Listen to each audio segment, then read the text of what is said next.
Back at the table with the Lion Opinion panelists. This week, the ride-sharing company Lyft stopped operations here in New Mexico. The Public Regulation Commission ruled recently that ride-sharing companies like Lyft and Uber need to comply with some regulations that apply to taxi drivers, including drug and alcohol testing and other things. Now, Lyft's main competitor, Uber, is still fighting the good fight in regulations, and they're still operating here in New Mexico. And now, Dan, the PRC took action because lawmakers didn't address the issue during the session, of course, but I want to start with this idea of drug and alcohol testing to kind of narrow focus this a little bit.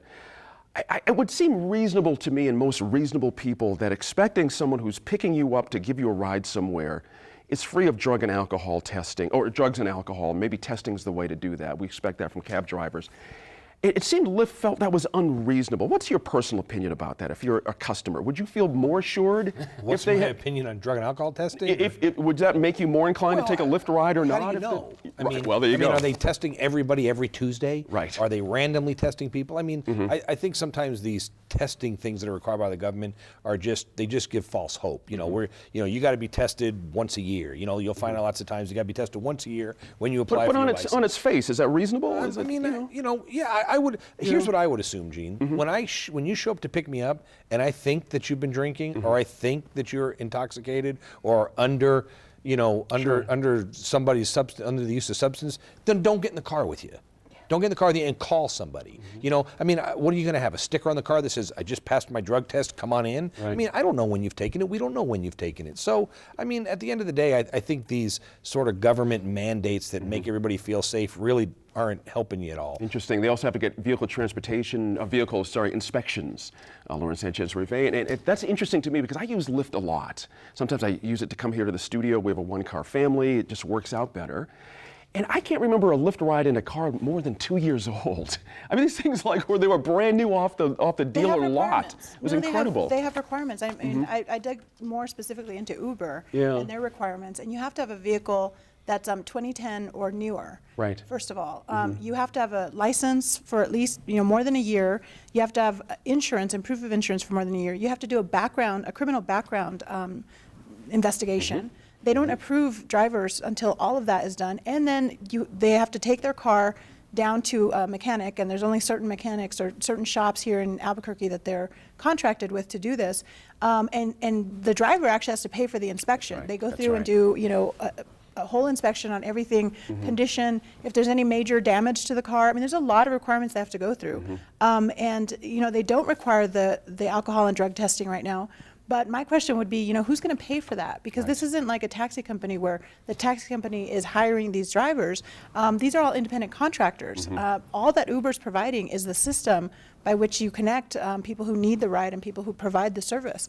So who's actually paying for it? And I would expect probably it's going to end up relying on the person themselves who wants to drive. So now you're asking people who are already in a position, to maybe not have stable jobs where they can do this kind of work, and they obviously need, the income. Now they're going to have to go down and pay for testing on their own. I think they're trying to impose regulations that they developed for a taxi system onto this new entity, and they really haven't taken the time to understand how this new business works. And what's really, for me, distressing is that now Lyft has decided we don't want to deal with it, we're just going to leave. And that's not the kind of message I don't think that we want to send here in New Mexico, that we're just going to over-regulate and we're not going to allow new businesses, entrepreneurs to take advantage of this kind of opportunity. And I think there's a lot of people in the state, certainly with our drunk driving record, we need more ride availability, a lot more options. Yeah, Julianne, you wouldn't be surprised, I'm sure. I would chat up these drivers heavily as I would go along. I was just so curious. As do I. Of course. And it really struck me how, and things that can be deceiving, but how happy these folks seem to be with the situation. Most of the drivers I spoke with were making money. It was not onerous. They were pleased to have it up. They were meeting great people. They were making other connections. And I'm reading a lot of crushing defeat out there from folks that were former drivers that are just, they're dying. This is a great way to make money. Yeah, people in Santa Fe talk about, how it's rare to have one job that really allows you to make ends meet. And so many folks are patching together. You want to be an artist, you also are going to wait tables, you might then drive an Uber as well. That's right. And so I think that what we're hearing from a lot of people in, our neck of the woods is that this question of, should these services really have to comply with some big system of regulation, or is this a situation where adults can choose to have a relationship, to procure a service, to get a ride from other adults, knowing the risks, knowing that, as Dan said, you might open the door and say, "Ooh, I don't like the look of that guy," or "I don't like this, it smells like alcohol in here, I'm not going to get in here." I think that we're all, capable of doing that, and that perhaps this regulatory push is just it's a reflex that's maybe not really called for in this situation. Absolutely. Steve and Dan mentioned, and I've heard this from lots of folks too, younger folks, about the idea of you've had too much to drink. It was way easier to get a Lyft or Uber ride than it was a classic cab, which you could wait upwards to an hour on a busy Friday or Saturday night. That seems pretty impactful to me. What's your sense of that? If we have less choices, if you need to get behind the wheel or not behind the wheel, if you've been drinking? When I visited my daughter and son-in-law in New York, they were making a movie. I used Uber all the time. Yeah. And it works wonderfully, and it works wonderfully here in Albuquerque. And yes, we need that choice. Now, I'm not sure that Lyft left because of regulations. That's what they said. They're in this huge battle with Uber. Uber is a $50 billion company. They're trying to drive Lyft out of every market. They're trying to drive Lyft out of business. All right, so I'm not sure that that's really the explanation they gave were, the drug testing, drug and alcohol, I think was only by the PRC is only if you're in an accident do the drivers have to be tested. Right. That sounds fairly reasonable to me. The insurance requirement, we want drivers to be in. Those are the two things Lyft pointed to. We'd like the rest of the drivers in New Mexico to be insured too. I mean, can we just throw right. that We'd out like there? everyone Fair point there, right? You know what, though, Gene, when you look at this, though, the thing that's interesting is Uber, this week is going out to raise some capital, and right now Uber's been valued equal to FedEx. Yes. I mean, their value market on the cap market, is incredible. the market cap is equal to FedEx. And the other thing that we got to talk about, too, that we've kind of keep skipping over as an insurance guy, people got to remember that one of the questions I've always had is that if you have personal insurance, it prevents you from utilizing your vehicle for commercial purposes. Right. And so, are they making these folks actually carry commercial insurance, or are they just carrying their Allstate personal lines? Uber is primary under their requirements. So Uber's insurance is primary. It's $1 million per accident, and it covers you regardless of the driver's insurance. That's why they're worth so much money, and that's why Lyft is gone. They're getting, right. I think Exactly. Uber's crushing their competition. Yeah. That's Interesting. exactly Let's right. squeeze in one more news story. We learned that this week Santa Fe City Water Company is sitting on $95 million. Let's say that again. They're sitting on $95 million. This is after rates increased in recent years, and Julianne, some say it's time to return some of that money to ratepayers. You've been doing some reporting on this, of course, at The Reporter. What's the situation there?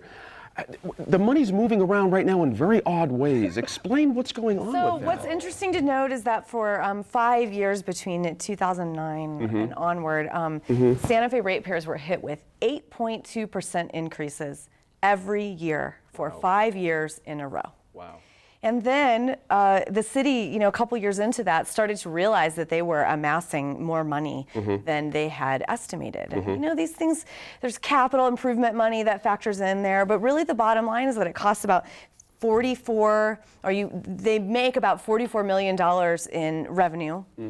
They have plans to spend about 51, dip into some of that capital, but that still leaves quite a substantial pot of money, more than $60 million if you rough out that math. Wow. And so you're starting to see a little tension in Santa Fe around that. And another interesting part of it is that the city is taking a couple $1 million out of the water company funds every year to pay for about 20 workers who don't work for the water company. Ouch. But I think one narrative that's out there that I want to shoot down is that this is not news to the Santa Fe city councilors. There was a city councilor named Matthew Ortiz who was head of the finance committee. He's no longer on the council, but I was reviewing some minutes this week from conversations that he had with the same council, with Patty Boucher, who's on the council now, who's the one who's making all this noise, where they're talking about how many positions are coming out of water company and should we take some steps to fix this and what would be the ripple effect in the whole budget. What do you think happened in the interim? Why was there no action in the interim between that time and now, do you think? Because the city budget is a shell game. I see. It's move the money from here, make the money from there, kick this can down the road. And really, the constituents don't follow that very closely, and it's easy. That's true. I saw you shaking your head because we talked about this a couple segments ago about its legality. I got to think some smart citizens are going to get a lawyer and we're going to have a class action suit, and there's going to be some rebates demanded. What do you think on the I legalities think here? they absolutely have to reverse this, Yeah. shell game, if we want to call it that, Uh-huh. where they're essentially raiding funds that are supposed to be restricted to a particular use and offsetting their budget shortfalls for this. This is Right. illegal. Right. I mean, the gross receipts tax, when that gets passed, when it gets approved by voters, it's very specific about what the uses are. It's in, whatever the revenue question is, that's what the use is supposed to be. For this particular gross receipts increase, water rate issue, it's supposed to be for water, for the water infrastructure and related blah, blah, blah. It's usually a general enough question that you can fit in, infrastructure, salaries, different types of things like that, but not something that's outside of that particular division. Sure. And Like a certainly not graphic something. designer, for Right. example. I mean, but you can't fit in, just general fund to supplement to Right. do that. So they Right. need to reverse that, and they need to, in my opinion, reverse the tax if they have too much money and not enough use for it. That's something that they need to just absolutely do away with. They're gonna Now, get sued. I don't think the part about they got to use it is 100% correct. I think they can pass it, we vote for it, get the money, and then in a meeting they can change what they want to use the money for. But they're supposed to do it in an open meeting. They can go before, because they've done that with school money There are- stuff yeah, before. there are some rules about what but they- this but is they a- haven't done that. No, trust me, I'm not defending them. This is the legislature did this with the gas tax. We put all this money in the road. Governor Richardson did it. We took highway money and used it to build the rail runner. I mean, it seems to be the modus operandi for the state of New Mexico, whether it's local governments, the state government. We're going to tax you for a reason. We're going to go after settlement money. Tobacco settlement money, anyone? Gone. How much of it did we use? Well, we bought billboards around the state, and then we funded everything else with it. So at the end of the day, I think that the citizens should be asking for their money back, because I can tell you right now, the same thing's happening in Rio Rancho, and I'm asking for my money back. There you go. That's all the time we have for this week. Join us online to see what our line panelists had to say about other headlines in the news this week. I'm Gene Grant. As always, we appreciate your time and effort to stay informed and engaged, and we'll see you next week in Focus.